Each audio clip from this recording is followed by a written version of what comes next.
ছোট থেকে আকাশে প্লেনে উঠতে দেখতাম, কোনোদিনও ভাবিনি 30 টাকায় প্লেনে উঠতে পারবো বলে।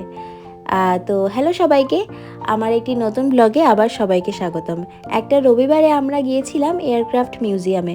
ওই যে আগে বললাম 30 টাকায় প্লেনে উঠেছি, ঠিকই 30 টাকাই টিকিটের মূল্য। আর আপনি যদি স্টুডেন্ট হন, যদি স্টুডেন্ট আই কার্ড দেখান, তবে আপনি বিনামূল্যেও ঢুকতে পারেন।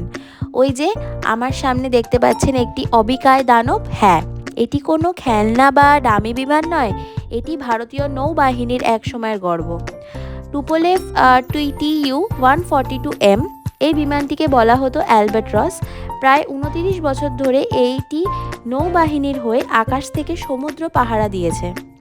এর মূল কাজ ছিল শত্রুপক্ষের সাবমেরিন খুঁজে বের করে ধ্বংস করা।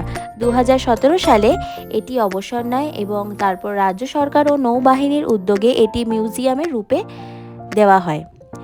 এটি ভারতের দ্বিতীয় এয়ারক্রাফট মিউজিয়াম বলে ধরা হয়।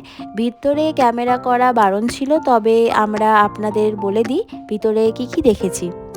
ভিতরে গেলে আপনারা দেখতে পাবেন পাইলট এবং ক্রু মেম্বার্সদের ম্যানিকুইন, যারা একেবারে আসল ইউনিফর্ম পরে বসে আছেন। এখানকার প্রচুর সুইচ, নেভিগেশন প্যানেল আর রেডার দেখলে মাথা ঘুরে যাবে।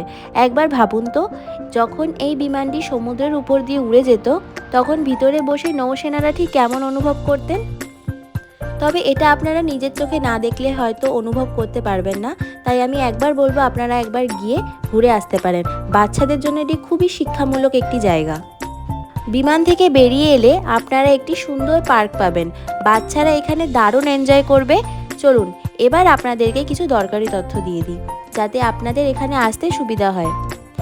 এটি নিউ টাউন পুলিশ স্টেশনের ঠিক উল্টো দিকে এবং ইকো পার্কের 3 নম্বর গেটের খুবই কাছে অবস্থিত।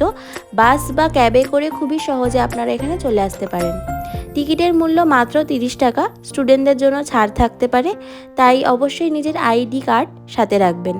এটি দুপুর 2টো থেকে রাত 8:30 পর্যন্ত খোলা থাকে, তবে সোমবার দিনটা বন্ধ থাকে, তাই সোমবার দিনটা অ্যাভয়েড করাই উচিত।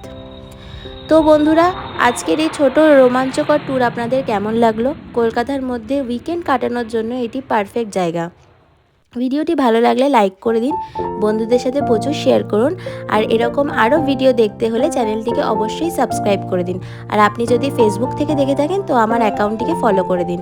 আপনারা কমেন্ট করে জানান নেক্সট ভিডিওতে আপনারা কলকাতার কোন জায়গা দেখতে চান। আজকের মতন টাটা, দেখা হচ্ছে নেক্সট ভিডিওতে।